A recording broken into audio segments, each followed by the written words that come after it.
Alright, so we got meatloaf stuffed with some mozzarella cheese. I have a pound and a half of extra lean ground beef, a half a teaspoon of salt and black pepper, some Worcestershire sauce, a couple tablespoons of barbecue sauce, a couple tablespoons of dry breadcrumbs, a few tablespoons of dried onion, some sriracha sauce, about half a tablespoon, some chopped fresh rosemary, some dry basil, and an egg. Mix it all up really nice and good, and you want to squeeze the meat nice and tight so there's no air pockets, and we're going to stuff some cheese inside there, some mozzarella cheese. When you put the cheese in, again, press it around the cheese so it's nice and tight, there's no holes, you don't want the cheese to melt as it's cooking. So I put it on the lid of the pan to check the size, to make sure it's going to fit in my skillet nicely here. So I preheat the skillet for about 3 minutes. The pan's going to be nice and hot. When the water beads, we got that beating action. That's the right time to start searing our meat.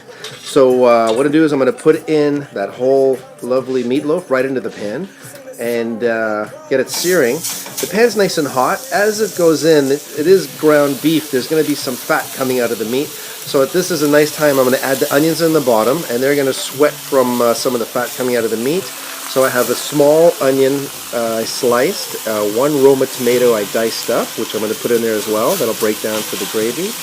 On top of that, I have 10 small button mushrooms, which I cut into eighths and threw them into the pan. You can even leave them whole sometimes. Nice to have them whole, like big pieces of mushrooms, nice in the end.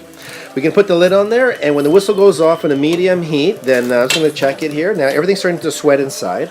On each side of the meatloaf, I'm going to put in a heaping tablespoon of flour. Now what I'm going to do is I'm going to cook the flour, and I'm going to cook the flour, make it kind of like a roux. It's going to get nice and thick and pasty. So just mix it up, and we're going to cook that a little bit. I'm going to add some liquid, just a little bit of beef broth. Now I'm not going to add lots at this time, because if you add too much beef broth, it might split and become lumpy. So add a little bit of liquid, mix it in with the roux paste from the flour, add a bit more liquid, roll the roast over. You want to be very gentle when you move it over, and we got that nice brown part right on top.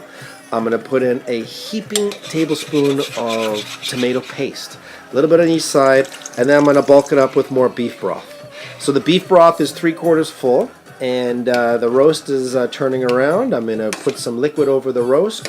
We're going to put the lid on top and kind of braise it for about 35 minutes. Right? Total cooking time will be done here. So once it's done, we're just going to let it rest for about 5 minutes, and then we serve it up. Right? So now turn it to low, and it's good to go. Shut that vent.